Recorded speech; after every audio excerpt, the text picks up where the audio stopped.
தேசிய அளவிலான தடகள போட்டிகளில் பதக்கம் வெல்லும் மாற்றுத்திறனாளி வீரர்களுக்கு ஊக்கத்தொகையும் வேலைவாய்ப்பில் முன்னுரிமையும் வழங்க தமிழக அரசு நடவடிக்கை எடுக்க வேண்டுமென கோரிக்கை எழுந்துள்ளது.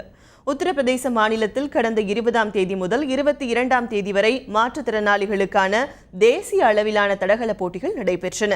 இதில் தமிழகத்தின் சார்பில் பங்கேற்ற அணி 3வது இடத்தை பிடித்தது. சென்னையைச் சேர்ந்த மாற்றுத்திறனாளி தடகள வீரர்கள் 3 தங்கம், 3 வெள்ளி மற்றும் 1 வெண்கலப் பதக்கம் வென்று இன்று சென்னை திரும்பினர். செய்தியாளர்களிடம் பேசிய அவர்கள், தேசிய விளையாட்டுப் போட்டிகள் நடந்த இடத்தில் அடிப்படை வசதிகள் எதுவும் செய்து தரப்படவில்லை என்று புகார் தெரிவித்தனர். மேலும் தேசிய போட்டிகளில் பதக்கம் வென்ற வீரர்களுக்கு மற்ற மாநிலங்களைப் போல் தமிழக அரசும் ஊக்கத்தொகை வழங்க வேண்டுமெனவும் அரசு வேலைவாய்ப்பில் முன்னுரிமை அளிக்க வேண்டுமென்றும் கோரிக்கை விடுத்துள்ளனர். காசியாபாத்தில் நடந்த அந்த போட்டி மிகவும் கடினமான ஒரு போட்டி தான். எங்களுக்கு அடிப்படை வசதிகள் இல்லாத, குறிப்பாக சொல்லணும்னா எங்களுக்கு தங்குறதுக்கு உண்டான இடம் கூட கிடையாது.